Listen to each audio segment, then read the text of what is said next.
Hello and welcome to your Living A Course in Miracles call. My name is Jared Krebs. I am coming at you live from San Antonio, Texas. Today is Friday, November 9th, and I am excited about today's call because Stana Warren took the time to find new Ken Wapnick videos, new that we hadn't gone over yet. I think we've probably seen as a call or as a team, I don't know, 40, 50 of Ken's videos, so it's easy to find duplicates. But today's content the videos were awesome, so I'm super excited to talk about them. And I have some good news to share about a personal counseling session I had with Gary Renard this week as well. So it's very good. And if you are watching this on YouTube and you want to find out how to join us, go to Facebook and look for Living A Course in Miracles Audio Book Club. And that's what we're called. Send me a request and you can be in the group. All right, so let's start how we always do with our people who are on live, and tell us where you're calling in from, your name, and why are you excited about today's call.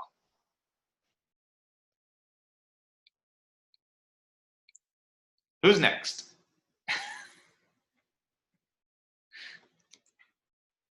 Maria, we can't hear you. I see that you're trying to talk, but we don't hear you. I think you need to unmute yourself.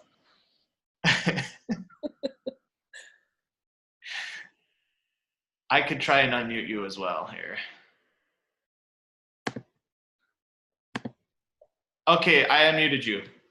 Okay, good. There we go. My name is Maria Boldman. I'm calling from New York City, and I am excited to see your faces and talk about these wonderful videos for today. That's that. Yes, awesome, Maria. Great to see you. Great to see you. And I am Stana Warren. I'm in Southeast Michigan, and I'm very excited about these videos.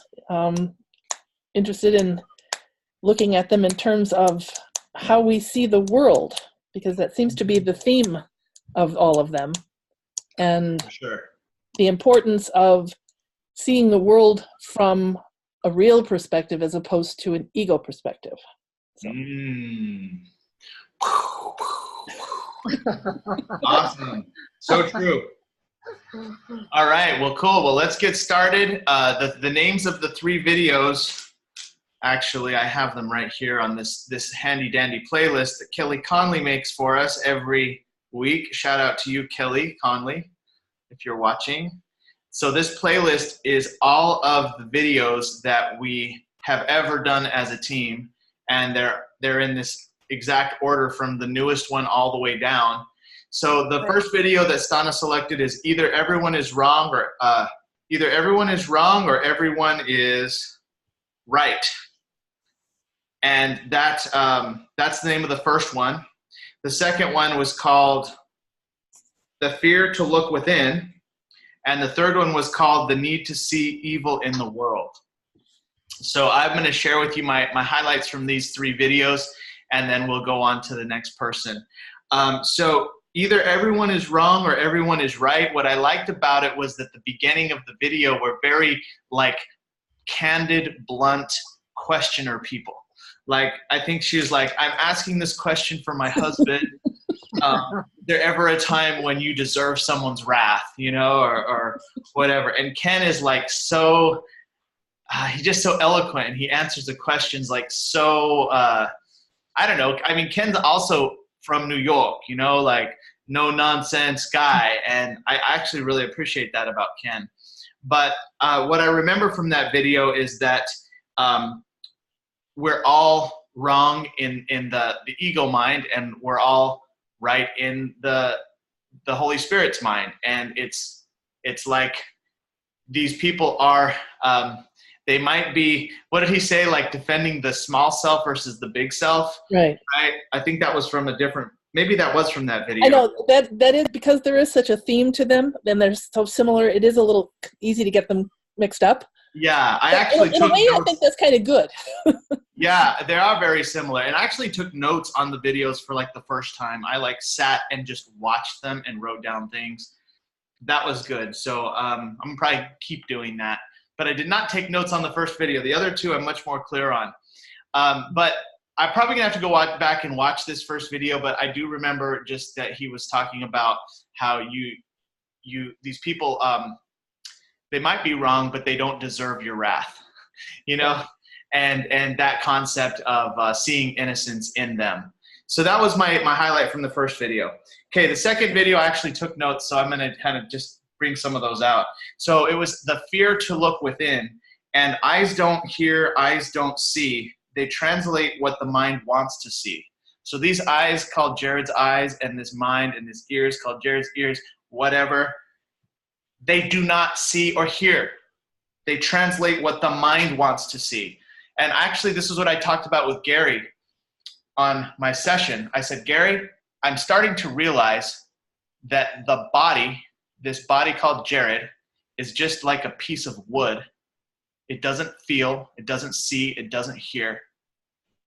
So what is thinking? Like I think I'm thinking all these stuff, but what is actually doing the thinking if it's not this little piece of wood called Jared? And it's the mind. It's the mind that's thinking, and it's the mind that's projecting. It's the mind that's projecting and making this and doing this thinking that I think I'm thinking. So that ability to, I guess, look above the battleground and to see all this illusion around me as the mind instead of as being so caught up in the Jared thing. That's like some major progress that I've had lately, and he gave me some acknowledgement on that, like some kudos, like good job, you're on the right track. I was like, hell yeah. But he talks about overcoming the dragons, like in this second video, and what that means is, like, you know how in movies there's always the hero and he has to do all this hard stuff to get to the end. That's kind of like what looking at the ego is like, or looking at the guilt is. It's like you have to go through and look at all these things. And the circle of fear and the belief in sin and looking at the guilt, all it takes is a little willingness. And the purpose of the world, the purpose of this world that doesn't exist, is to keep the fear of God away, and then also to keep the ego's fear of the mind choosing God. So it's not Jared, the body, that's choosing God. It's the mind. It's mind that's choosing God. It's mind that's choosing to look again. And the whole thing is to look at it without judgment. He talks about being like Cordelia. Who's Cordelia? She's a character in one of Shakespeare's plays. He actually referred to several. Macbeth and Hamlet, and I don't remember which one Cordelia is in. Okay. He says be like Cordelia at the end of the... But I guess Cordelia is very kind. I think Cordelia is in Hamlet, but I'm not sure. In Hamlet, yes. I guess she's very kind and judges not, because he was like, be like Cordelia. So yeah, that was the notes that I took on fear to look within. And then the third video, the need to see evil in the world. So the need to see evil in the world, the purpose is making you evil so I can be innocent. That's the purpose. And that's our trick against God. And the ego believes it created itself and usurped God's throne. And we feel pretty bad about it. And so we projected this world of bodies. The mind feels pretty bad about it. And I don't need God because I found my wife, Crystal. She's a special relationship. And so I don't need God. Big pedestal you got her on there, Jared. She's my triumph over God. Since I have Crystal, I don't need God, and that's what the special relationship is. It's a triumph over our guilt, or like that's like our way of telling God to go take a hike, is being in these special relationships, right? So that was like really cool to like hear, and I'm just really getting into that. So there's the ego's dream, which is this thing that we're in, this entire illusory world, and basically it makes the body real, and we think we killed God and we projected onto this body, or the mind thinks it kills God and projected this body, but in reality nothing has happened. So it's all about bringing the idea back to its source. And just, I think a lot of the course study, what I'm getting from the more I read from Ken, is that it's just, it's like, you got to know these things. You got to know some of the metaphysics of the course just to know like the playing ground, like what is behind the ego? How does the ego operate? What are the laws of chaos? I'm reading chapter 23 of the text right now, and it's about the laws of chaos. And it's great to know these things, like to know how the ego actually was put together and its function. I mean, it's like, I'm just loving my personal study right now. So that's what I got. That's what I got from the videos. Who wants to go next?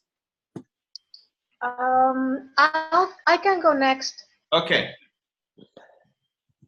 The first video, either everyone is wrong or everyone is right.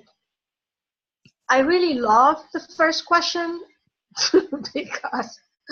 because at some point in my life I've been like, are you kidding me? Are you gonna tell me that nobody's guilty? Like, no, of course they are.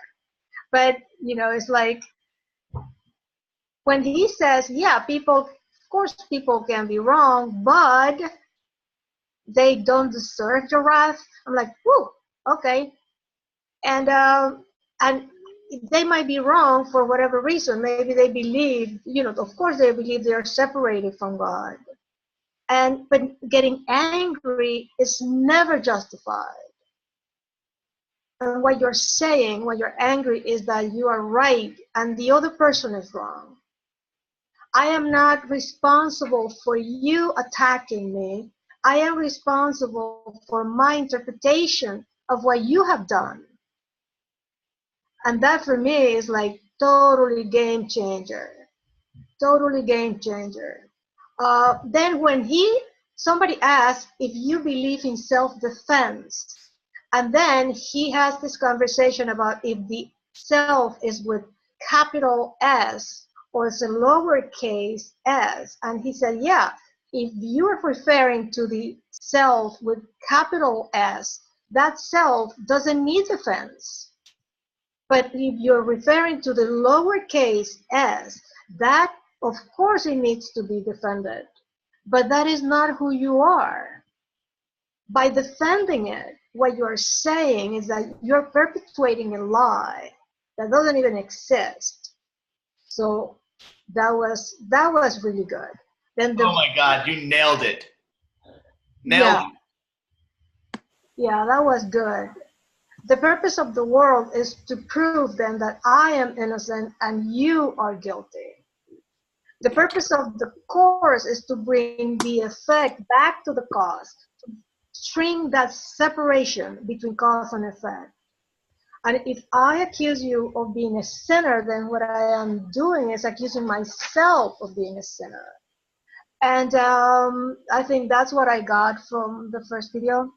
The next one is the fear to look within. Is all this guilt is in me, is not in the other person. And the guilt in my mind is a reflection of a decision. And the decision is to listen to the ego instead of the Holy Spirit. That guilt is made up. My anger at you is also made up. The gun pointing at my head is not held by my brother, it's held by myself. That can be a terrible moment, as he says. And this is what impels us to say, I just rather die, or life is boring, or this forgiving stuff makes no sense. It's like, you know, all the fences are just like looking. And for me, that was like, whoa, that really got it. Like that, I am pointing the gun at myself. And I am pretending that it is someone else. That's incredible. And then when he said the little steps really needs to be reinforced, and he speaks about the circle of fear, and that you have to go, you have to cross it, because on the other side, there is just God waiting for you. And then I notice how I avoid to get in touch with my own shadow. And it's the fear to go to the other side, thinking that, oh my God, this horrible thing is going to be waiting for me, or I am going to die. And then it's just God waiting for me. And then he said, understanding that what resistance is and where it comes from, understanding the concept of purpose, understanding there is a method in terms of all the things do that I've done and still do, but I can look at it without judgment.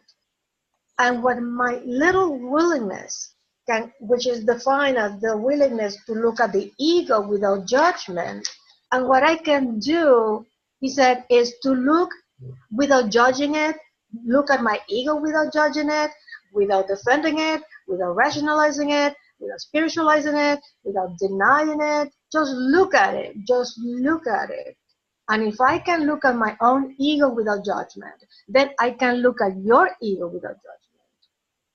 And then he's saying, everybody will be so glad and grateful to you because you can forgive, because you forgive yourself. And finally, the need to see evil. What I love about this video is that he is so uncompromising. And he said, of course, everyone wants to see evil in the world, but as long as you define what evil is.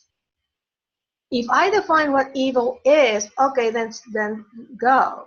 But he mentions how, you can, like when he's speaking about politics, and he said Bush is saying these countries are evil, and then he's saying, no, but those countries say we are the evil ones.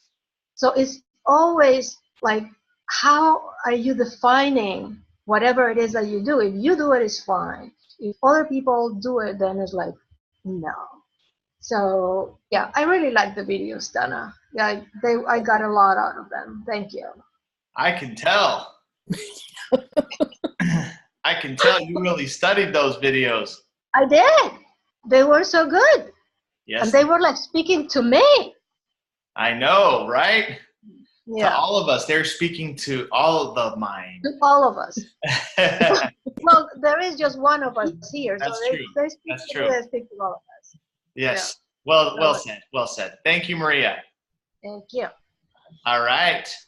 Stana, you want to go next? Sure, I'll go next. I didn't take notes. I intended to watch them more than once, and unfortunately, the time got away from me again. But one of the things, and again, I mentioned earlier that they basically all deal with the same theme. And to me, one of the things that's the biggest lesson for us to learn is to identify and learn to manage the paradox, because life in this planet, in this plane of our dream, ego dream, the paradox is we live in an environment that it's not that it's not real. Our experiences are real, but in reality, it isn't real. So you have to live one level while realizing that reality is another level. And the paradox of that is really, really, really confusing. And dealing with that paradox is basically the underlying thing with all of these, because in this environment, in this dream world, it appears that people can be right or people can be wrong. And to go back to the third one, seeing the evil, what's right and what's wrong is very much cultural, and how I define evil. So how I define evil impacts how I look at what's right and wrong. And of course, the fear to look within, the ego doesn't want to see the guilt it stems from the guilt in ourselves, but it doesn't want to see the guilt in ourselves, because the ego realizes that if it understands that it has to deal with the paradox of that guilt, it again has to deal with the paradox of that guilt in his brother. And I feel like I'm rambling. I don't feel like I'm making any sense. No, I mean, if the ego basically, if we look at the guilt, we disappear. Exactly. If we really, if this body that we think we are, or the mind has projected to be real, looks at the guilt, it's game over for the ego, and Right. and we quote unquote, that's the disappearance of the universe. That's what the whole world is supposed to guard, was created to guard against. And Yeah, I get a little, because I haven't studied the text itself as much as you guys have. Because I've been primarily focusing on the lessons, and so a lot of the philosophy I know the basics of, but I don't know the real details of. And so the whole idea of how the ego was formed is not completely clear in my mind yet. But I do understand that the ego has to feel important. It can't possibly accept that my brother is my equal, because I have to be better than somebody, because, who am I if I'm not better than somebody? And whether or not that's because they're just, whatever label I choose to put on them. So. Oh, totally. The ego needs to believe in differences to be alive, to be quote unquote real. And the whole idea of the dragons, facing the dragons in the fear to look within, that's classic hero's journey. And the hero's journey is through everything, all through our, if any type of literature that you look at, there's the person is called to a quest. They have, first they resist the quest, and then they finally realize that they have to go on the quest, and then they actually go on the quest, and they have to run through all of the obstacles, and then they have to overcome them, then they have to circle back, and then the Wizard of Oz is a perfect example. She's not happy at home. She gets caught up in the tornado, goes to Oz, has to, she meets the lion, the witch, or lion and the tiger, lions and tigers and bears. Yeah, the lion and the Tin Man and the scarecrow. And then they face, each one of them has their own personal quest, and they go through that, and then they realize that the obstacles were all an illusion, because the wizard wasn't real. The wizard was the wizard's like behind this curtain. Yes. This thin veil. The wizard, in certain ways, is our ego. The ego is driving things and making us think we've got to do all these things, and that we have to face all these challenges, but they're not really real. Wow, man, they're not really real. Nailed it with this story. So once Dorothy realizes they're not real, she's able to defeat the Wicked Witch of the West, and she's ready to go back home. And she clicks her heels and says, "There's no place like home. There's no place like home." And Glenda says, "You were never left. Home was there all along." That's what it is. I need to go watch this movie. Home is there. Home is inside of us, but we're afraid to look inside because the dragons are there, and the dragons are what we see. So instead of seeing the reality of what we are, we see the dragons and we run away. Anyway. Yeah. Yeah. Wow. Stana. Poetry. Thank you so much for your great contribution. Oh, thank you. All right. It's time for Linda Pettigrew from Lancaster, California. If you're able to unmute yourself. I know you did your homework because you typed it out. You often do. Hi, how you doing, everybody? Hi, Linda. California, the weather's beginning to get cooled off. I'm glad. Did you already go to Brooklyn and come back? Go to Brooklyn? What? I thought you were going to New York or something to see your family. Yeah, the day after Thanksgiving. Oh, after Thanksgiving. Okay. Yeah, that's when the traveler's going to be monstrous. Okay. Cool. I got your notes right here. I got your notes, Linda. I'm ready to go. I'm ready to do it. Okay, I'm sorry. All right, so for all three videos, what we need to do is to take our own moral inventory up on the basis of our fear. That's what we need to do. I mean, there's a 4th step and a 10-step app. And then Byron Katie, she does the Judge Your Neighbor app. We're just Byron Katie, the works. And our ego, we seem to let our ego rule our world as though we think we need protection from any harm. And that we think we're very special people and deserve better privileges in life than anyone else, even more so. I mean, I know. And that's when we see the entire world is wrong on anything. And we all see fear in the world. We think we are too perfect for the world. We can spoil ourselves too good, not even care what the world thinks. But our ego in high gear, honey. And by the way, the apps are down here, the 10th step and the 4th step and the Byron Katie. So you can just keep it on your phone and just take your own moral inventory. You talk to God about it. Basically, that's it, you know? I mean, if you want to talk about it to anybody, a close friend or relative, you can. It's up to you. And basically, you really need to take a good look at your fear. Because if you may have any mental, emotional issues, hello, wake up. So, I mean, really, you have Thank to be. you for sharing those apps, too. Those are cool apps that you put those screenshots of. That's awesome. Yeah, you really need to show like a good impression of yourself to the world. Do the best you can, but you really want to show your good self to everybody. That's my best advice. Awesome. Thank you, Linda. I'm going to New York on the 23rd, so I have to leave here 3:30 in the morning and get to the airport at 5:30 for an 8:45 flight.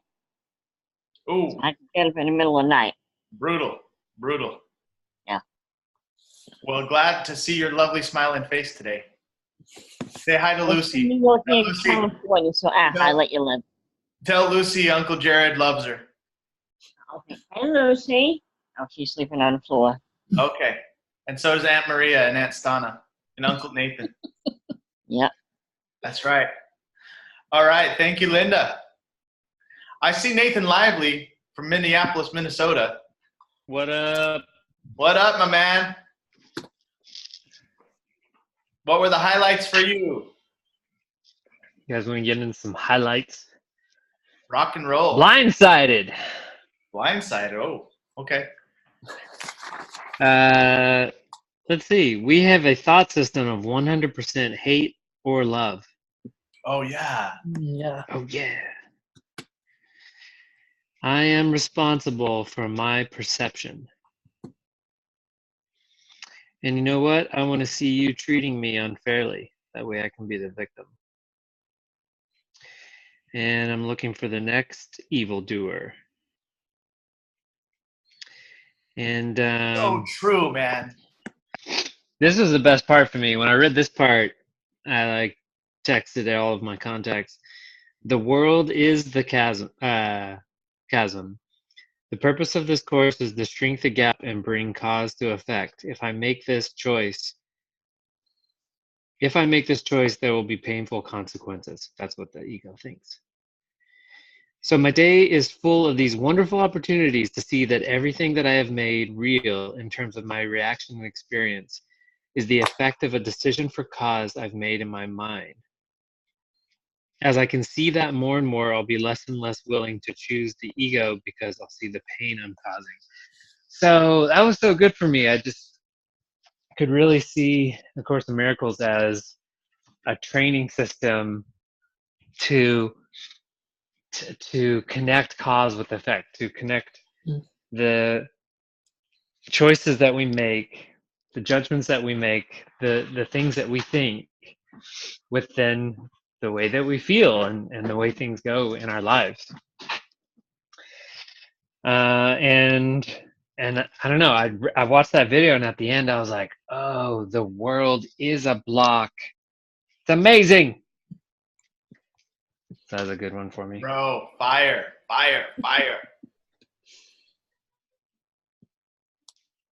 Let's see. Fear to look within. The ego saved us. Don't ever look at it. That was pretty funny, Jared. You already said that. Eyes don't see, ears don't hear. They translate the wishes of the mind. Yes. And what the mind wants is to see a world of guilt outside of us. And I like to talking about how sounds like that's how a lot of religions have started. That there starts with like a wise someone, and then eventually devolves into rituals. And that makes sense, he says, because rituals, we can see them. They're outside of us. Let's see, evil. So I am innocent because you are evil.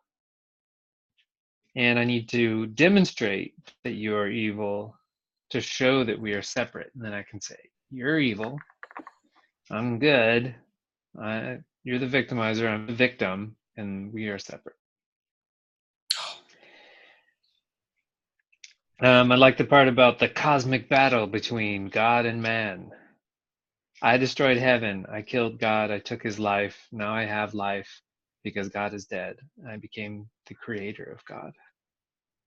And how that's intrinsic, that's built into each seemingly separated body is that thought. Mm-hmm. The fact that we seem to appear to be here. Yeah, we appear to be here. We think that we're God, but are also like secretly terrified that he's coming for us. Yeah, like, and that's where the guilt comes from. And every being on this perceived illusory world we're in has that fear built into their DNA. Right. So since I have apparently or perceived, since I have decided that I have abolished God's laws and made my own, then every time I have a special relationship and see you as a body, Jared, then I'm justifying that. And I'm saying, I exist, you exist, we're both bodies. And look, I'm proving it because look, the ego's laws work, my laws work. You're a body and I'm a body, and look how evil you are, and we're separate.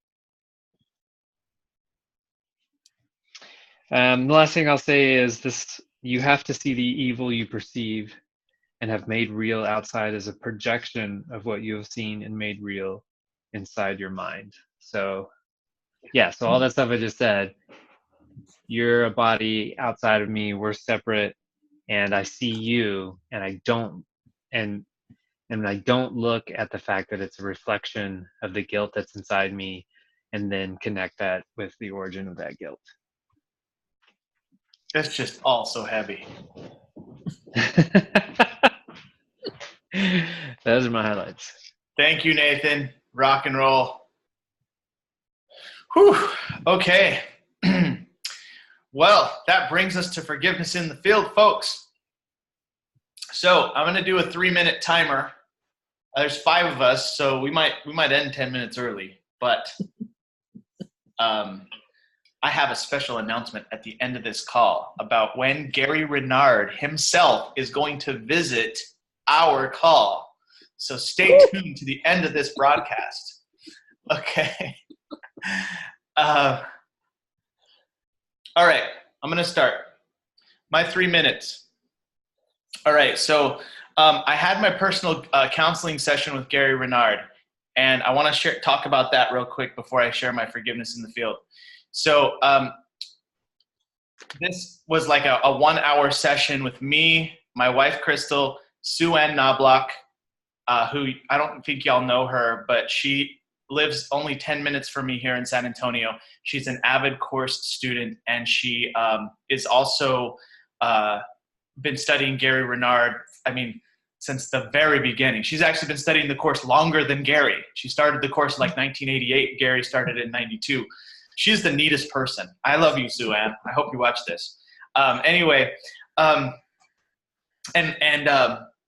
we actually work together too in our business with the supplements and all that. So it's like she's just like, I'm sure in many lifetimes we just been great friends.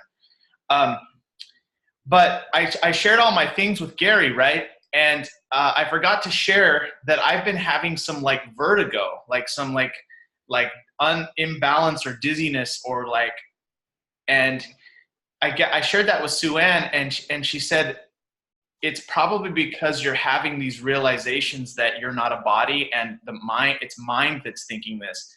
So I immediately felt all special, you know, like, ooh, I have vertigo. That's a badge of honor. That means I'm making progress with my Course in Miracles. So I'm sure that there's some way I can address this kind of like vertigo thing, but maybe it is because there's like some realization that I'm not this body and it's the mind. And I don't know. I have so much energy and excitement about this content right now. Like, I'm just into it, man. I just want to read my book and be on these calls and listen to Ken and talk to Gary and go to Matagorda. And it's like, I'm just loving it. So hi, Lucy. All right, so back to my forgiveness in the field. So major fail when I got mad at Crystal. Big surprise. And this time, what was it? Oh, I think she wasn't grateful about some money and things that I spent on her, and the way she expressed it just made me so mad on Sunday night. And I just was like, I just, in the middle of like, kind of like arguing with her, I'm thinking in my mind, fail, fail, fail, because of that.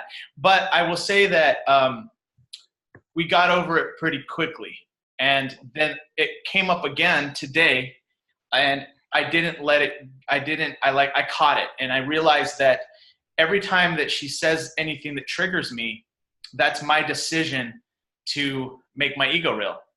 And it's just a reflection of, oh, there's my time. It's just a reflection of the subconscious guilt that the mind has. And I'm getting better at being, I guess, aware of it. And I've had really, quite honestly, a fantastic week of mind awareness and not so much identified with my body. I've had like a really good week. But that was my forgiveness in the field. One time this week, I really failed with Crystal and stuff. But anyway, that's what I got for you guys. Who's next?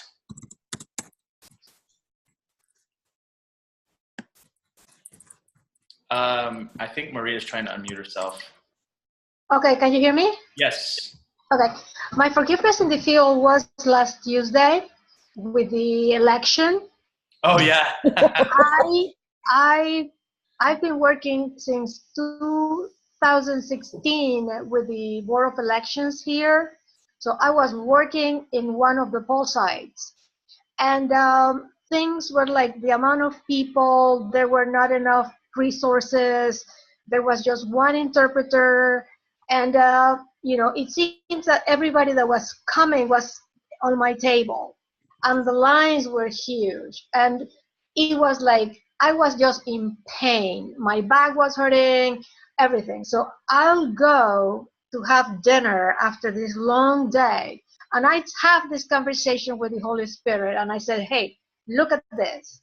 I need you to help me to see my brother with eyes of love and not of judgment. Because I don't want to do this anymore. And I don't want to repeat this experience anymore. Like, that's it. So I come back, and this lady comes to me, and she's like, oh, I am going to take you out of this table because you are too slow. Mind you, I am too slow because I am translating, I am explaining the ballots to people, and I am like, my first instinct is like, you can do that. But then I am like, oh, I already have this conversation with the Holy Spirit. So perfect. Okay, what do you want me to do? And she sends me to the scanners, which we have 3 and 2 are out. Long story short, they fixed these scanners. I am having the best time of my life with everybody that comes.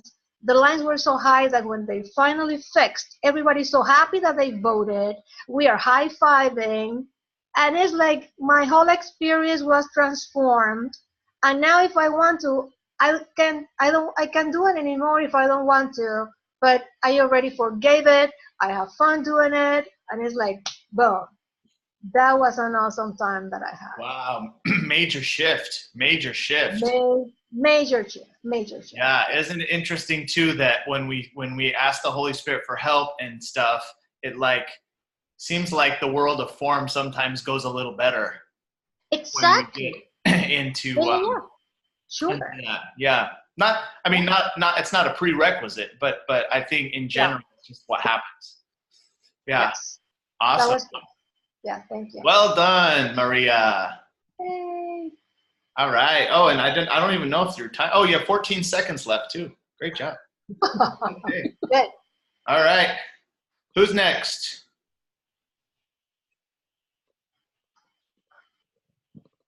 Stana. Oh, Stana, you have a beautiful cat. Yeah. This is Sasha. Yes, this is Sasha. She likes to come and visit when I'm on the computer. Oh my God, look at her. I thought it was like an owl for a minute. No, she's a tortie. Wow. She actually is an adoption. She showed up on my driveway about 7 years ago, all skin and bones.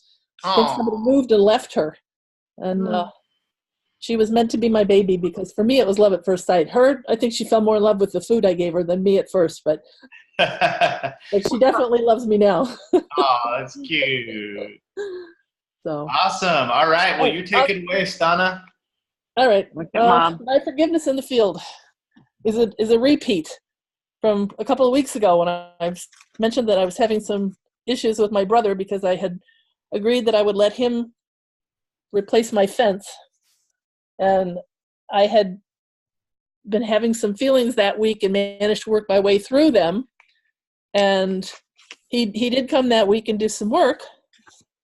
And now it's been 2 more weeks and he hasn't been back to do any more. So I'm fighting these feelings of anger and judgment and annoyance and fighting my urge to call him and have it out, which I know will be counterproductive. That's definitely not the solution. So I'm actually just trying to, it's not really a forgiveness yet because I'm still in the midst of it. So I've got to get my ego and my feelings back in check, and it is going to have to be addressed. And the thing that I really appreciate the most about A Course in Miracles is it's at least helping me to see things from a different perspective and deal with these feelings inside of me without actually approaching, without knowing that I've got to get it resolved in myself before I address it with him. So yeah, big time. Yeah. Yeah, it's great opportunities for Yeah. sure. Yeah, and then like Ken said, you do have to address the little self here. Right. Take care Right. of Stana's fence or Yeah, and despite everything, I love him, and I don't want to have an argument that's going to create a problem with our relationship. It's not worth that. But at the same time, I'm having a real problem dealing with this frustration. That it's been now 3 months since we bought these supplies, and I've got 3 posts in, half the old fence torn down, and now it snowed today. Mm-hmm. Yeah. So it's looking very, very good, very much like the supplies are going to be sitting in my garage all winter, which the other thing too is that now I've had to lay out the $2,500 for these supplies that I could have been using for something else for the next 6 months. Oh my gosh. So Whoa. Anyway. Man. Well, Stana, I'm sorry you're having to go through all that right now. And I definitely acknowledge that you are being very proactive in your forgiveness. And it sounds like a slow burn, like Gary talks about in his book. It seems like probably the thought comes back every minute. It's like, well, yeah, too frequently, and I am definitely ruminating on it, which is never good. Yeah. It's so yeah, this is actually a good lesson for me though, because I had my ego had convinced me that I'd gotten fairly good at putting things behind me. Clearly I haven't. Well, there just comes to mind this prayer that I posted in the Facebook group a while back, and it's a way to activate the thought system of the Holy Spirit. And it's long. I think I'll have to look it up and maybe tag you in this prayer. But I got it from Pablo Arango. And Pablo is one of my heroes of Course in Miracles stuff. And it goes like this. It goes, Holy Spirit, I recall the projection of the unconscious belief in the fear of God, fear of death, fear of destruction, and fear of God's love in the form of anger at my brother for not doing the fence. Mm. I recall this projection and I relinquish it onto you, for I no longer want any of these ego thoughts within me as mine. I am aware that Stana, her brother, and all beings in this illusory world are immortal spirit. These illusory bodies have nothing to do with what they are. They are perfect spirit, perfect oneness, perfect love. I, as the entire seemingly separated decision-making mind, am seemingly projecting and observing this entire illusory hologram of time and space. I am perfect spirit, perfect oneness, perfect love. Wow. I am Christ. Everything is forgiven and released. Wow, definitely. Please tag me on that. Yeah. So that's the prayer. What? I wanted to. Okay, I'll tag you both on it, and it's something that Pablo told me. He shared that with me, and okay, you too, Linda. He shared that with me, and he said that you can use that paragraph to activate the thought system of the Holy Spirit. So that like activates it in this dream, right? It's like a tool to just like activate it, and then still you might need to make the call to the brother and handle it, or you might need to whatever, like, but for me, I say that prayer like every night. I always say it, for me, it's like fear of poverty. Like, I just know that that's like a big fear for me. Mm-hmm. And so I say it every night. There's my fear of poverty. I think I'm getting over it, actually. I'm doing a lot better with that. But then there's like things that what I get pissed off with my wife, then I use it there, or whatever. I just always in the form of, right? You just put what you put it in there. Right. So anyway, you just kind of, I guess I felt led to share that with you. But yeah, it's a great tool. Yeah, and yeah, I know that when you have a slow burn, like when I have a slow burn, that's what I say. So thank you, Stana. All right. Forgiveness in the field, Linda Pettigrew. Oh, I guess I should unmute you before I start the timer. Okay. So I guess I have to forgive maybe my schedule. I mean, I get like so busy just doing everything. I try to do most of what I can. I mean, I know I can only do so much. And with TSA, with their regulations, I gotta forgive them. Now all you can do is bring 3.4 liquid ounce through security. Hey, Linda, we're having some audio difficulties. I'm not sure. Okay. Try and unmute yourself and mute yourself again. Just try and like mess around with your tablet. Okay. Because it's like very staticky. Like I can't understand you. You might need to like, I don't know, tap your tablet or something. Just like hit it or something. Like try and.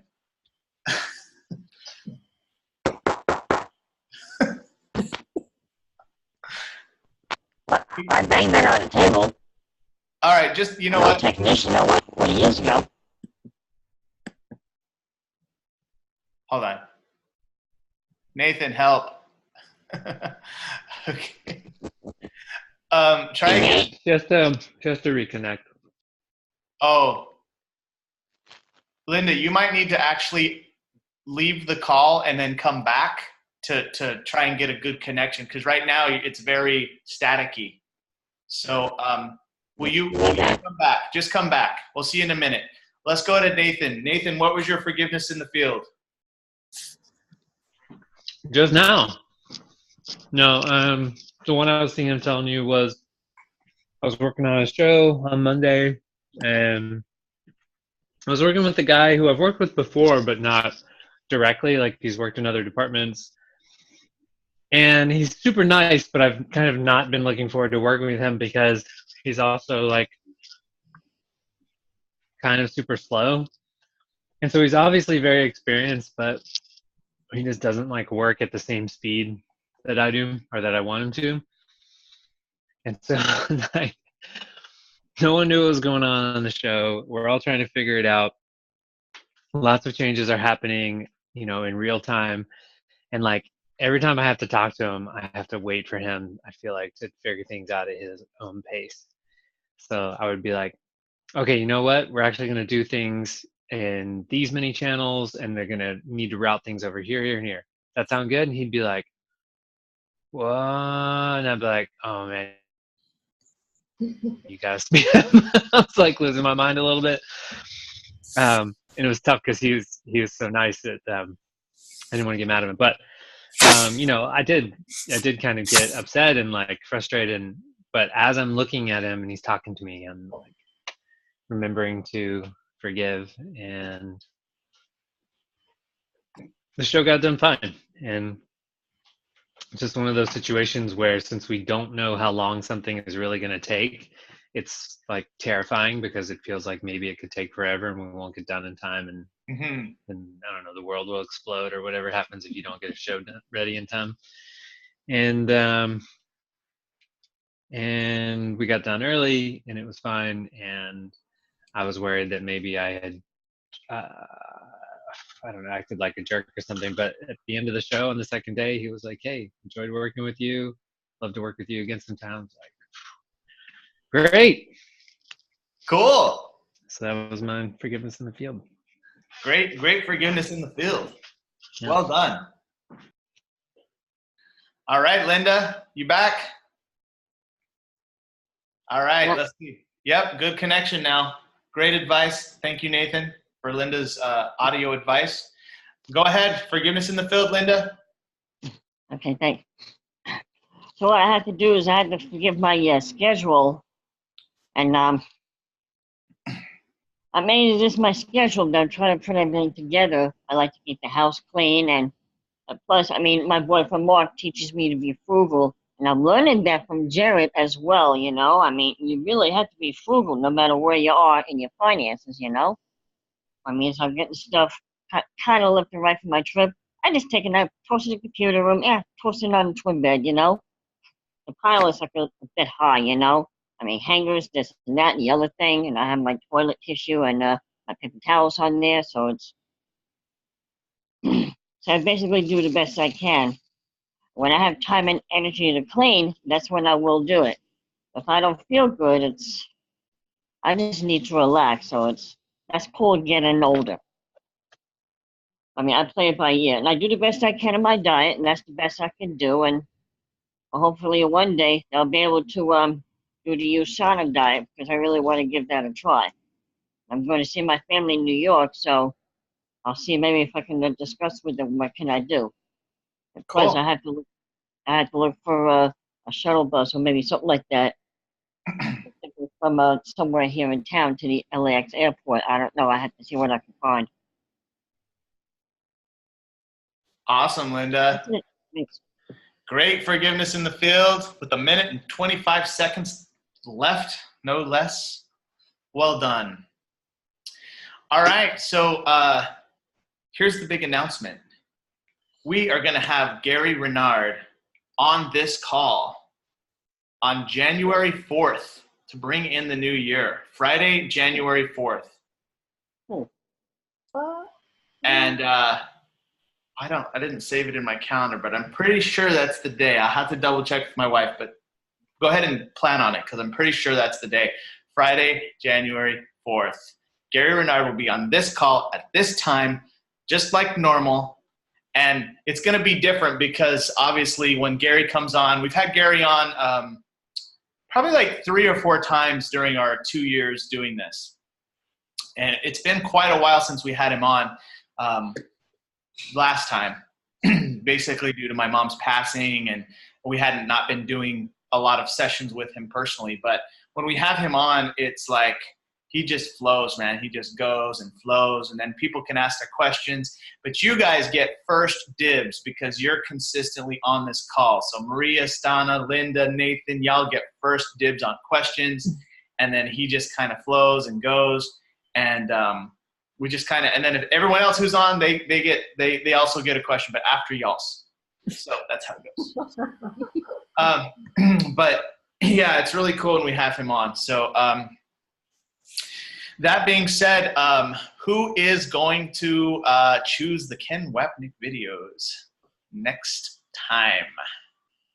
I know Nathan was going to if Stana didn't, but then Stana came through like a boss.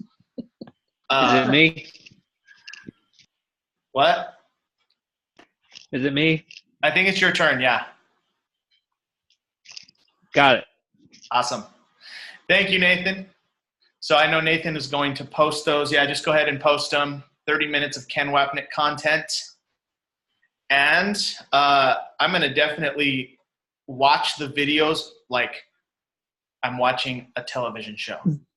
Instead of watching them like while I'm multitasking and cleaning the kitchen and doing the dishes and whatever, I'm just going to watch the 10 minutes of Ken and then take little notes. I think that made a big impact for me this week. So I'll be like Maria. I'm going to have it all ready to go. Man, that was amazing. Actually, everyone was awesome. I loved hearing from all of you.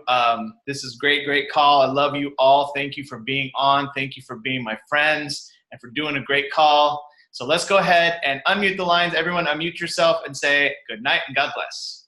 Good night and God bless. Good night and God bless. See you next week. Bye, guys. Hi, guys.